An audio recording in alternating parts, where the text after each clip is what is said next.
marry my niece. I'll tell you for the 1000th time that I will marry your niece. Right soon, too. Never. Your niece is of age, Mr. Vandergelder. She is consented to marry me. This is a free country, not a private kingdom of your own. There are no free countries for fools, Mr. Kemper. Thank you for the honor of your visit. Good day. But, sir... Ermengarde is not for you, nor anyone else who can't support her. But I can support her. I make a very good living. A living is made, Mr. Kemper, by producing something everybody needs at least once a year. Yes, sir! And a million is made by selling something everybody needs every day of the year. You artists produce something that nobody needs at any time. She may sell a picture once in a while, but you'll make no living. Good day, sir. Call on Dolly. She's the one that Spencer's recommend. Just get the kind of man your sister wants, and she'll snatch him up. Don't forget to bring your maiden aunts, and she'll match him up. Call on Dolly. If your eldest daughter needs a friend. Uncle, you said you wanted to talk to me? I did. I didn't talk with that artist here. He's a fool. Ermengarde, I told you when you were old enough to marry someone who can support you. Now I've done you a good turn. You'll come back and thank me when you're 50. But I love him. I tell you you don't. But I do. And I tell you you don't. Now leave these things to me. If I don't marry Ambrose, I know I'll die. Of what? A broken heart. Call on Dolly. She's the one that Spencer's recommend. Just get the kind of man your sister wants, and she'll snatch him up. Don't forget to bring your maiden aunts, and she'll match him up. Call on Dolly. If your eldest daughter needs a friend. Shh, quick, there's a trolley at the station. We're running away. Running away? Ambrose, dear, I can do that. You wouldn't be proper. I'm telling you, we're going to get married. Mary, what would Uncle say? We don't care what Uncle will say. We're adults. Oh my God, you have the soul of a field mouse. Oh, Ambrose, how can you say such cruel things to me? Call on Dolly. She's the one that Spencer's recommend. Just get the kind of man your sister wants, and she'll snatch him up. Don't forget to bring your maiden aunts, and she'll match him up. Call on. There she is! There's Dolly! That's right, Miss Dolly Levi, born Gallagher, marriage is arranged. Now, unfortunately, I won't be able to offer my usual lightning service today, as I have a previous appointment in Yonkers, New York, arranging the second marriage of Mr. Horace Vandergelder, the well-known half-millionaire. As my late husband, Ephraim Levi, always said, that means he's got at least 10,000 cash. But don't you worry, Sam Toretto. I'll do my best to have you carried across somebody's threshold before the week is out.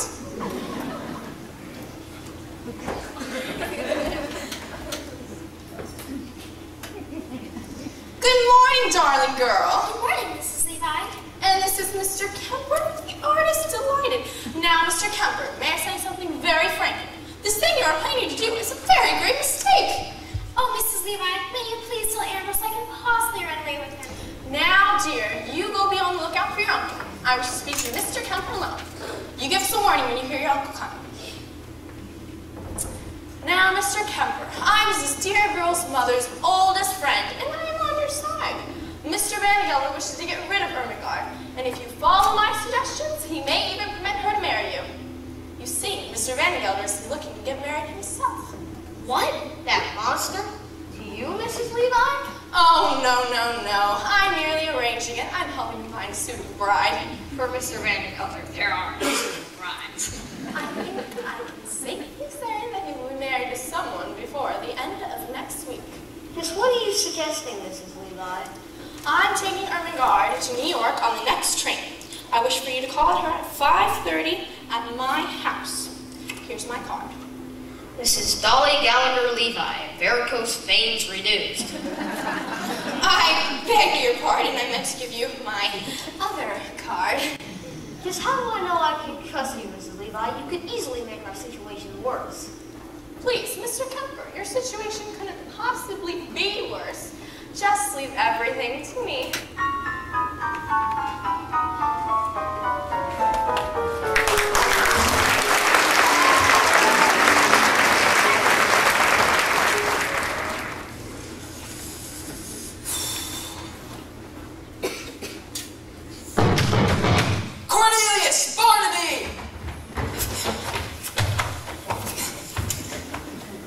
not, Mr. Vandergelder? I did. I've got news for you both. I'm leaving for New York this afternoon and marching the 14th Street Association Parade. And when I come back, you're going to have me, mistress. I'm too young, Mr. Vandergelder. Not yours, mine! I mean, I'm getting married again. And on all the occasion, I'm promoting you, Cornelius, to chief clerk. What am I now, Mr. Vandergelder? You're an impertinent fool, that's what! And I'm promoting you from impertinent fool to chief clerk. Any more questions? Yes. What? Does the chief clerk get one evening off a week? So that's the way you thank me for your promotion, is it? No, you attend the store as usual. Now get back to work! Evenings off and marrying artists, foolishness. 99% of the people in this world are fools and the rest of us are in danger of contamination. Oh, I know what you're wondering. Why a man of such good sense should be playing anything as foolish as getting married again? Well, the answer is simple. This house without a woman is an empty shell. And pretty dirty, too. It takes a woman all powdered in pink to joyously clean out the drain in the sink. And it takes an angel with long golden lashes and soft-dressed-in fingers for dumping the ashes. Yes, it takes a woman, a dainty woman, a sweetheart, a mistress, a wife. Oh, yes, it takes a woman, a fragile woman, to bring you the sweet things in life. The fair young maiden who's constantly there for washing and bluing and shoeing the mare. And it takes an angel for reading the Guernsey and setting the table and cleaning the stable. Yes, it takes a woman, a dainty woman, a sweetheart, a mistress, a wife. Oh yes, it takes a woman, a fragile woman, to bring you the sweet things in life.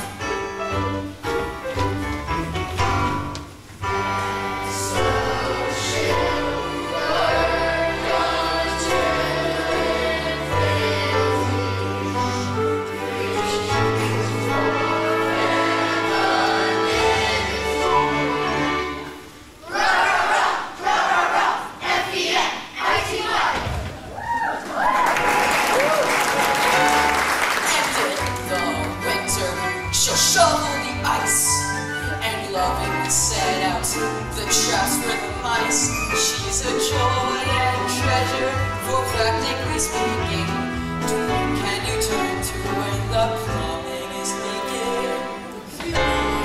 That dainty woman, that fragile woman, that sweetheart, that mistress, that wife. Oh yes, it takes a woman, a husky woman, to bring you the sweet things in life. Oh yes, it takes a woman, a dainty woman, a sweetheart, a mistress, a wife. Oh yes, it takes a woman, a fragile woman, to bring you the sweet things in life.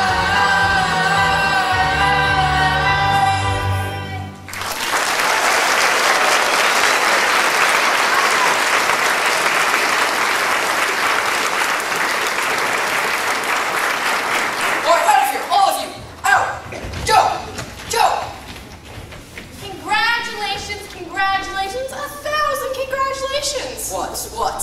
Congratulations, Mr. Vandergelder. All New York is buzzing with the news that you've actually proposed to Irene Malloy.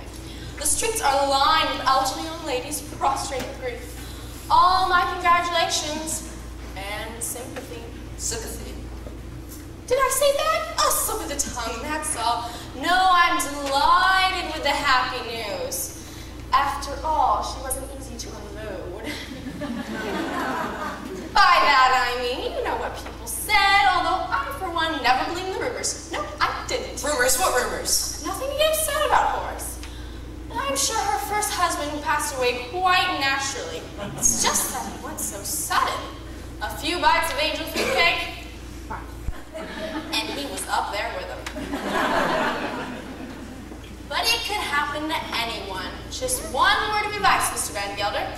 Eat out. Wait right there, Mrs. Levi. You introduced me to Mrs. Malloy, and rumors or not, I still intend calling her this afternoon, as arranged. Very Well, Mr. Vanderhelder, then I suppose there's nothing more for me to do than go back to New York and tell the other girl, the heiress, not to it.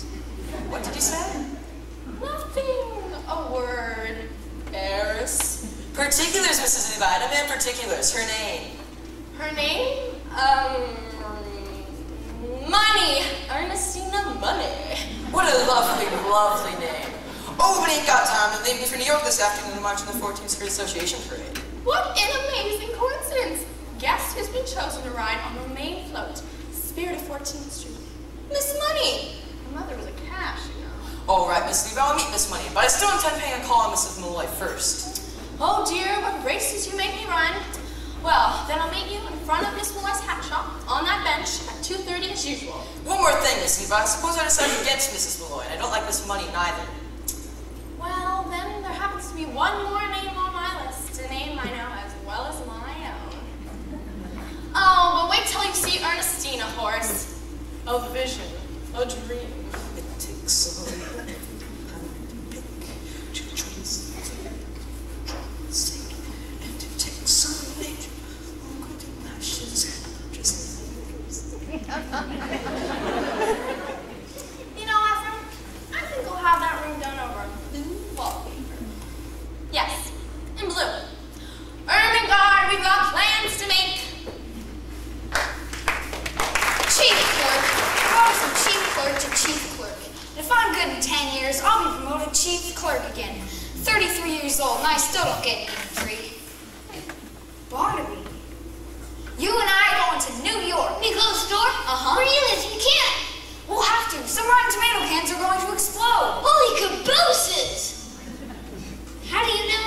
I'm gonna light a candle. That's how I know. It'll make such a smell, customers won't be able to come in here for 24 hours. That'll get me this evening free. We're going to New York, Barnaby, and we're going to live. Holy cabooses! And one more thing. We're not coming back to Yonkers until we've each kissed a girl. Cornelius, you can't do that. You don't know any girls. I'm 33 years old, but I've got to begin sometime. I'm only 17, Cornelius. It's not so urgent for me. New York, Barnaby. Elevated trains, the lights of Broadway, the stuffed whale at Barnum's Museum. The stuffed whale? A stuffed whale, what do you say, Barnaby? Yes, Cornelius, yes! Out there, there's a world outside of Yonkers. Way up there beyond this hick town, Barnaby, there's a slick down, Barnaby. Out there, full of shine and full of sparkle. Close your eyes and sit, listen, Barnaby. Listen, Barnaby.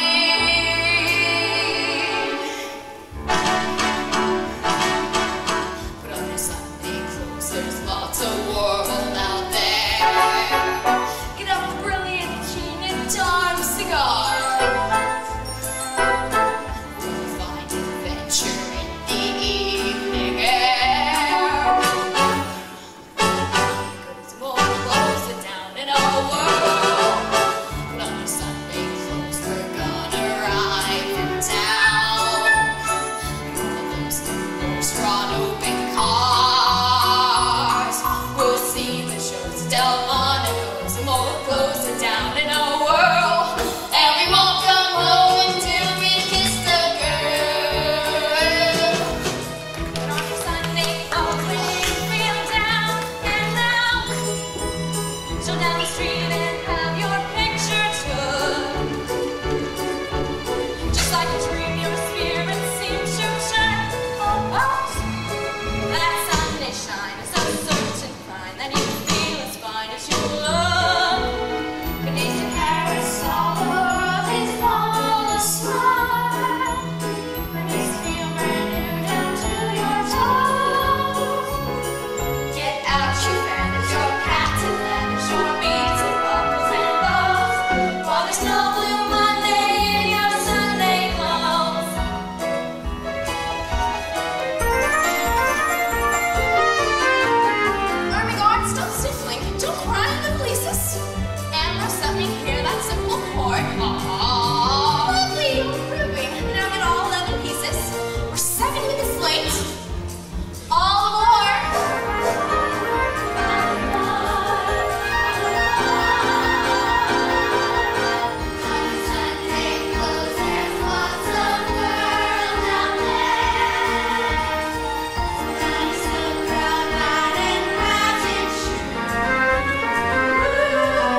a day of old days when that poor dear sweet Mrs. Malloy has enough fun of mine, but with... With what, Minnie? All right, Minnie, let's have it. The question that's been on the tip of your tongue all week. Say it, Minnie. Why have I decided to marry Horace Vandegelder? Oh, Mrs. Malloy, I didn't ask you that. I'd rather die in a rack. That's such a personal question. But as long as you did bring it up. I'm marrying Horace Vandegelder for one reason and one reason alone, Minnie. To get away from the millinery business. I hate hats. Mrs. Malloy! And I can no longer stand being suspected of being a wicked woman with nothing to show for it. Oh, Mrs. Malloy. Oh, no, not Miss Mortimer again. Miss Mortimer, she doesn't want ribbons. She wants cherries and feathers. Cherries and feathers. I'll take care of it. No, Minnie, leave it be. You can make another hat for Miss Mortimer. But I'm wearing this one myself. Mrs. Malloy, you can't. You're a widow in that hat. Well, it's provocative. That's what. Is it, Minnie? Well, who knows? I may walk into the shop today. And provocative may be just what I want to be. Oh, Mrs. Malloy!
Oh, that's too bad. If you should ever have a Sunday free, I'd be more than pleased to show you Yonkers from top to bottom. Well, as a matter of fact, Mr. Hackle, I might be there sooner than you think. Oh, really? You see, I have a friend who lives in Yonkers. Do you? Oh, perhaps you know him. Perhaps we do. Oh, it's always so foolish to ask in cases like this, isn't it? It's Mr. Van de Gelder.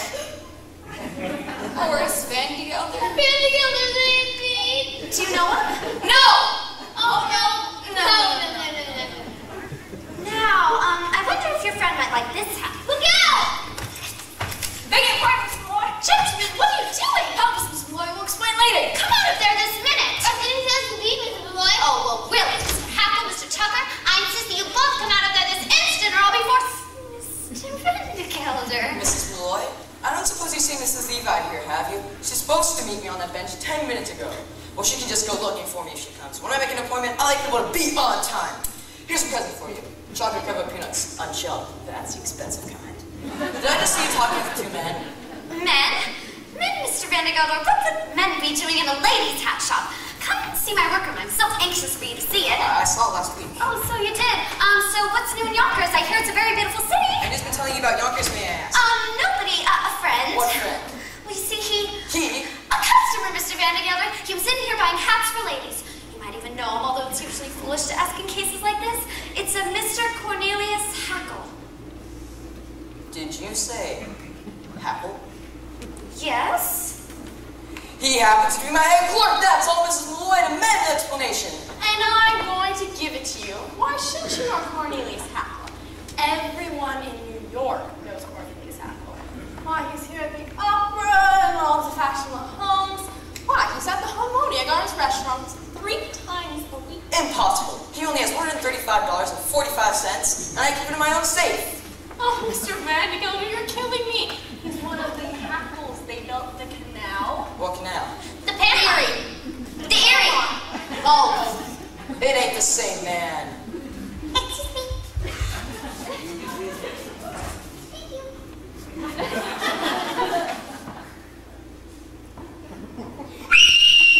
Minnie, hold your tongue. There's a man in there. Look, Sheriff, there's a man under that table. No, Mr. Van de Gelder, you can't. It's too dangerous. No man that hides under a woman's table can frighten me, Miss Levi. Now stand aside. No man, indeed. I'm sure you make short work of any man. Look at those muscles. I can see them rippling now, back and forth. Out here. Ripple, ripple, ripple. Back and forth. Ripple, ripple, ripple, and ripple. God bless you. Mrs. Malloy. All right, Mr. Van de Gelder, there is a man under the table. Aha! And another one in the cupboard. What, the devil? Good Lord, the whole room is crawling with men. I'll never get over it. I take it I'll see you later this afternoon, Mr. Van de Gelder. You will indeed, Mrs. Levi, with the sun young lady at the main floor at the end of the parade. Good day, Mrs. Malloy.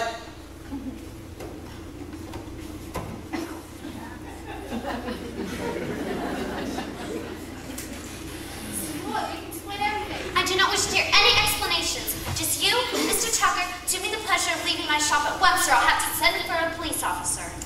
Well, if you ask me, Irene, calling an officer is letting him off too easy. The law courts, that's where they belong. The main thing is to show that you try to settle this amicably first. Have dinner with them. Dinner? That's the way things are done in the law.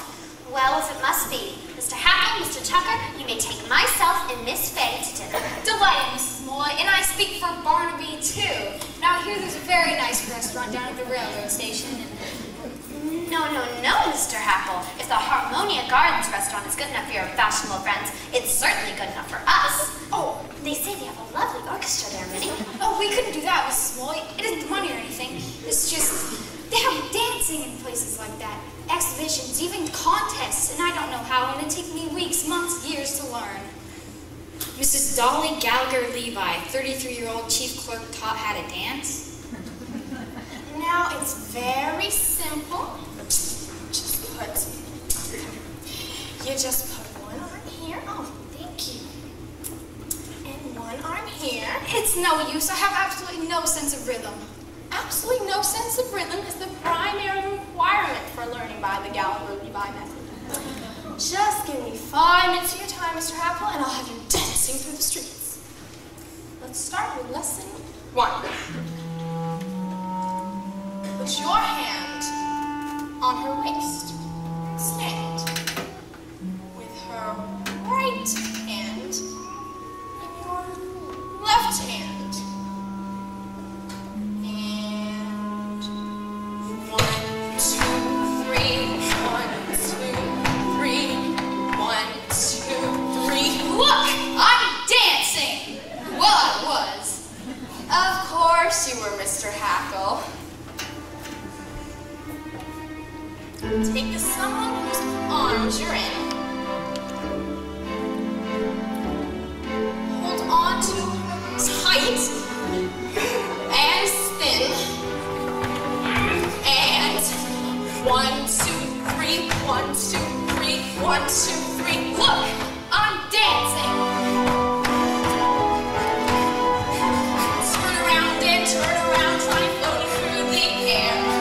Can't you be a little more aesthetic? Don't you think my dancing has a polish and a flair? Word I think I'd use athletic. My heart is about to burst. My head is about to pop. And now that I'm dancing, who cares if I ever stop? Look, Cornelius Hackle, sport and dancing. You're next, Mr. Tucker.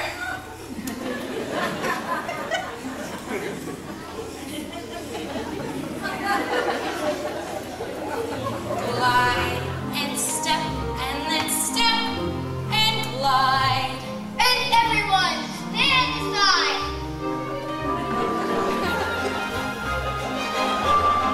Look, he's dancing. You could learn to polka if you were to weep or sew, or the tango filled with passion singing. I'm doing the chords, I'm catching on and Well, whatever you do, for gosh sakes, keep breathing. Well, my heart is about to burst. My head is about to pop. And now that we're dancing, who cares if we ever stop?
me go. It's been long enough, Ephraim. Now I've decided to rejoin the human race. And Ephraim, I want you to give me away. Before the parade passes by, I'm gonna go and taste Saturday's high life. Before the parade passes by, I'm gonna get some life back into my life. I'm ready to move out in front. I've had enough of just passing by life. The rest of them, the best of them, I can hold my head up high. For I gotta go again, I gotta try again, I gotta feel my heart coming alive again before the parade passes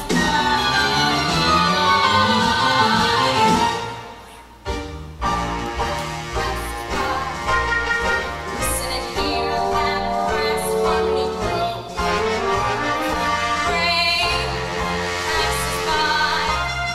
Pardon me if my own spirit is showing.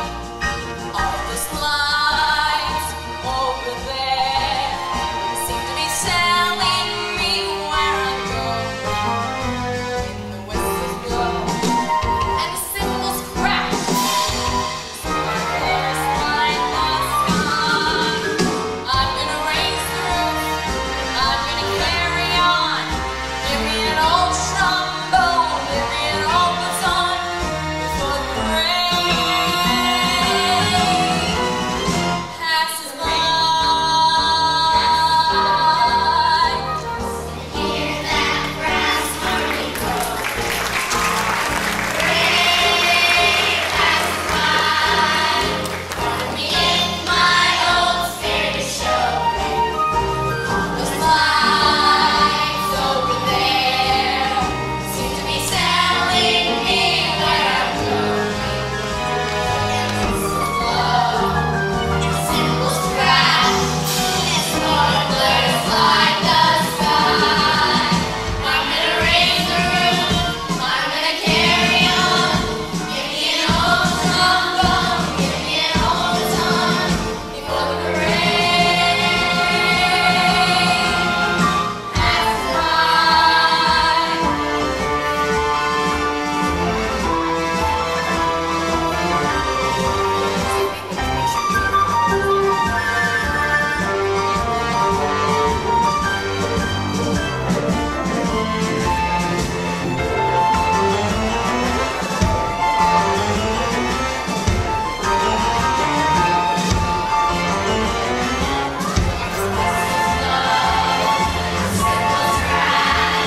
Sparklers light the sky.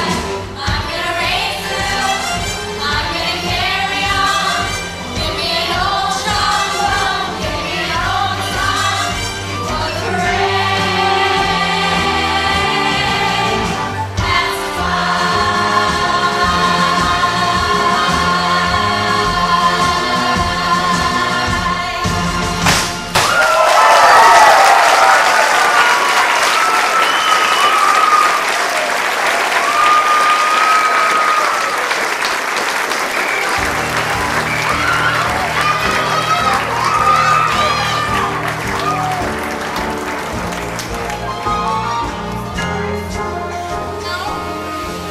Miss Levi, Miss Money wasn't in the parade.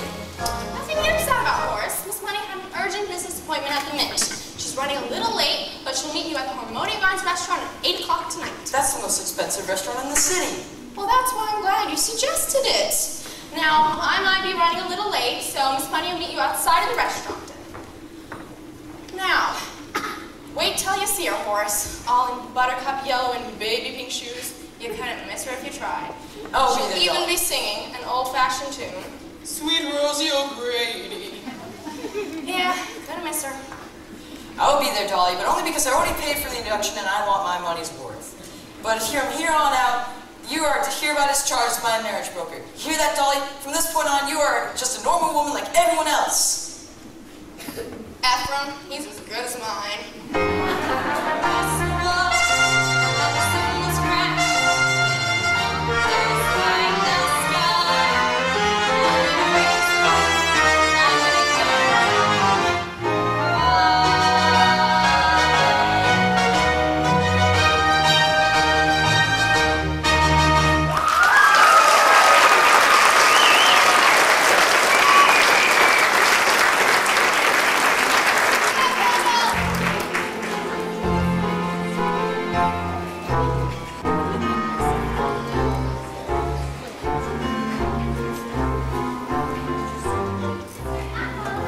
It's been just lovely looking at the lights of 14th Street for these past 4 hours.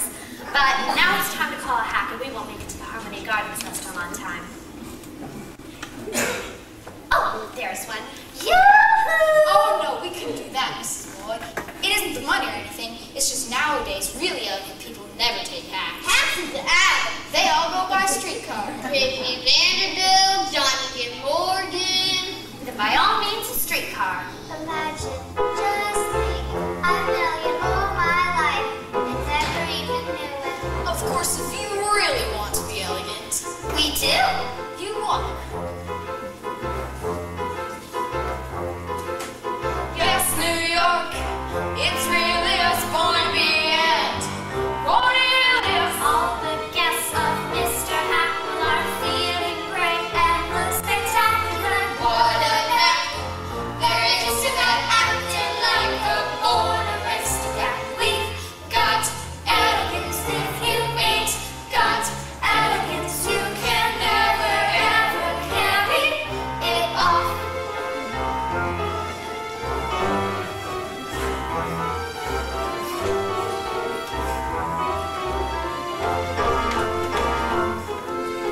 All who are well-bred and great many fame have family. Exercise your wildest wings tonight. We are out with diamond gems tonight. Could they be misleading us? Silver spoons we use for feeding us. We've got elegance, we've got built in elegance. Have you noticed when I hold my cup, the saucer never moves?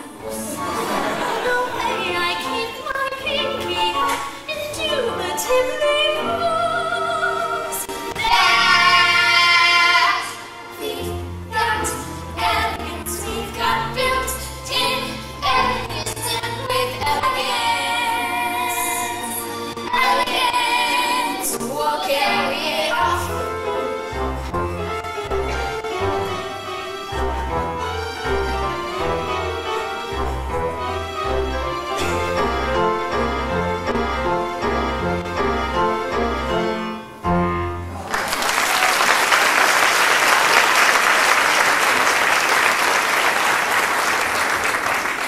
Oh, Minnie, look at them counting their money again. It's not just like the rich. Well, gentlemen, are you going to escort us? Of course we are, Mrs. Moy.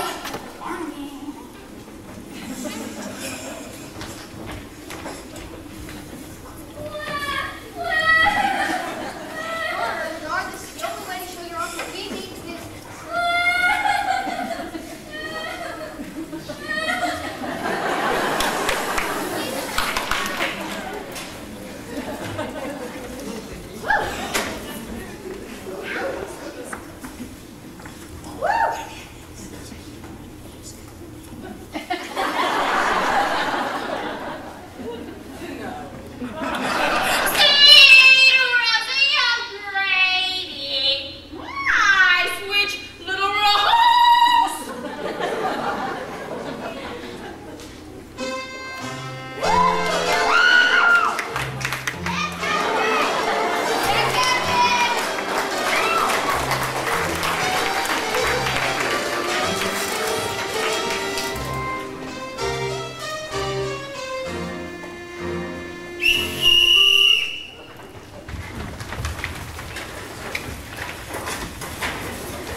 It is my order as head waiter of Harmonia Gardens, und your supreme commander, that tonight of all nights, Our usual lightning service will be twice as lightning as ever.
She's in my party. I ain't in hers. Mr. Vanderbilt, of course, it's just me. You're... My personal physician. That's enough rouge, doctor.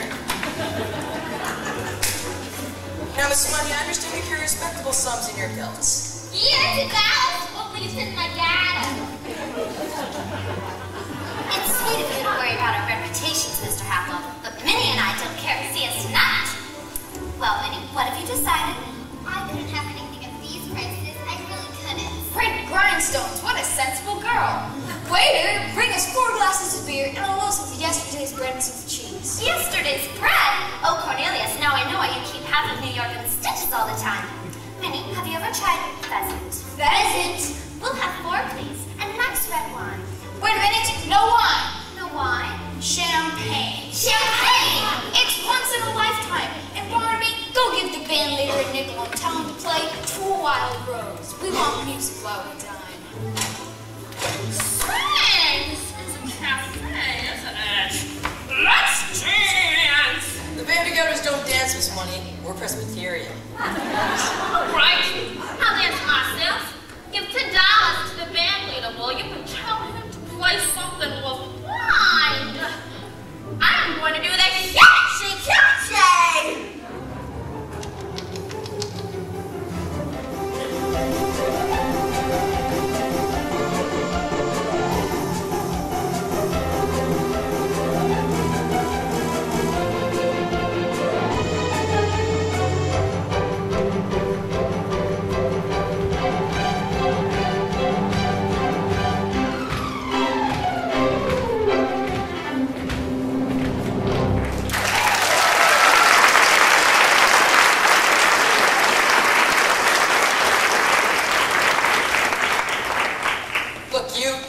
Give this to the band leader. I'm telling him to play a waltz. Give the nickel for the band leader and tell him to play a...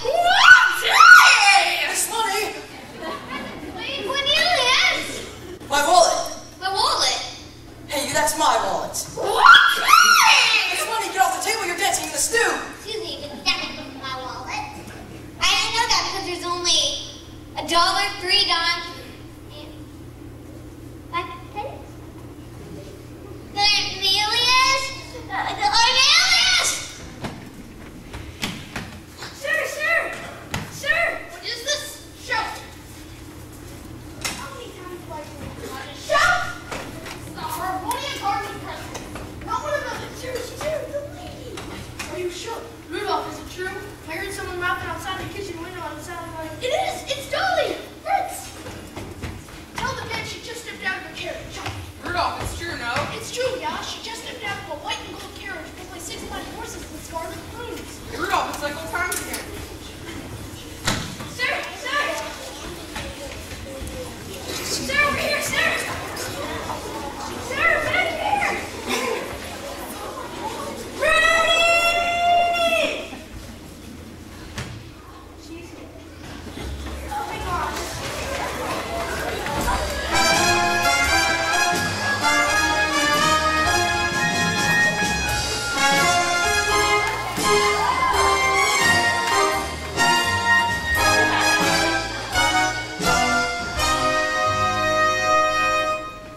What are you doing in that getup? And you're half an hour late. I demand an explanation of. Ernestina? Exactly.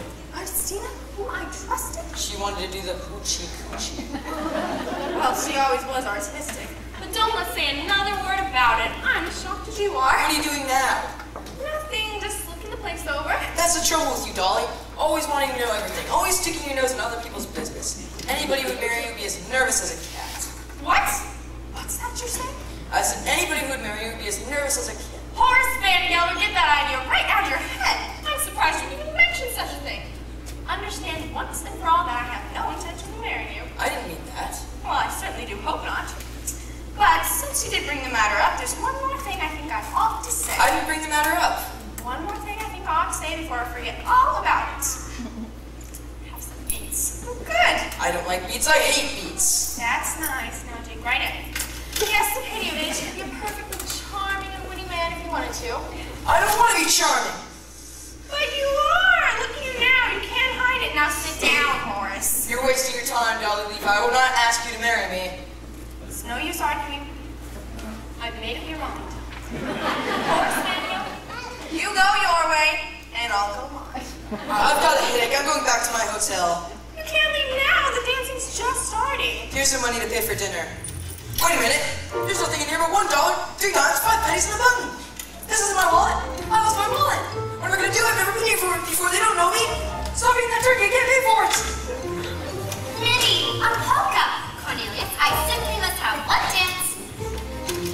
Really, then we'll go right over there. We gotta go. We will go, but we'll dance our way out. Cornelius Hackle. Mr. Van Gelder. Barnaby Tucker. Van Gelder. Barnaby Guard. Dolly Levi, this is your doing. Mr. Van Gelder, I can explain everything. I don't want to hear your explanations. You're fired. Officer, all right. Yes. You. Stop. No.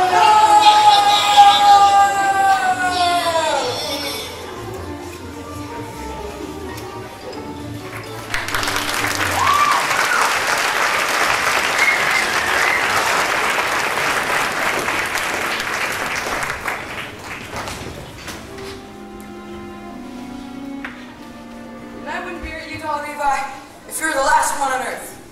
Not if you ask me a million times. I didn't need you then, and I don't need you now. You go your way, Dolly Levi, and I'll go mine. Oh, Dolly. Oh, so come crawling back, have you, Mr. Hackle? No, Mr. Van Gelder, I just stopped by for my $135.36. You see, I'm opening my own store, and since the only business I know is handing feed, well... He decided to open the store next door, and he's found the perfect location, right across the street from you. So you think you compete with Van Gelders, do you? Oh, another one calling back. What do you want? My back salary for the past 4 months. $6.12. You can't do this to me, any of you. I will go to courts. I will get lawyers. Al! Horace Van Gelder, as I live and breathe, more handsome than that outfit. Dolly Gallagher. Now I know just what you're going to say, Horace. You aren't satisfied with Christina. Well, I found you another girl, the ideal wife. But don't let me interrupt you. You were doing something. What were you doing? Getting Cornelius' money, Dolly, $136.35. Plus my $6.12. Plus the money Mom left me. $52.48. 38. 48. All right. If it's money you want, the safe is upstairs.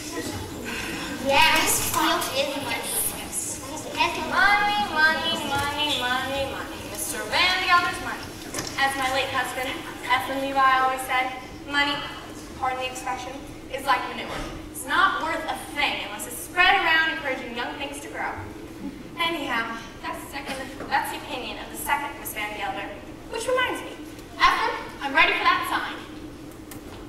I don't just stand there. That goes upstairs. Go. As I was saying, I found you the ideal wife. Dolly, I don't want you to find me any ideal wives. If I want an ideal wife, I'll find her myself. And I have. It's you, gosh darn it. Dolly, forgive me and marry me. Horace, stop right there. What do you mean? Marry you? Horace, it wouldn't be enough for you to load your wife with money and jewels and insist that she be the benefactress of half the town. Which, by the way, it's bad business letting Cornelius open a shop right across the street from you. Then take him back and make him your partner. Partner? That way Barnaby can have Cornelius' old job. See here, Dolly.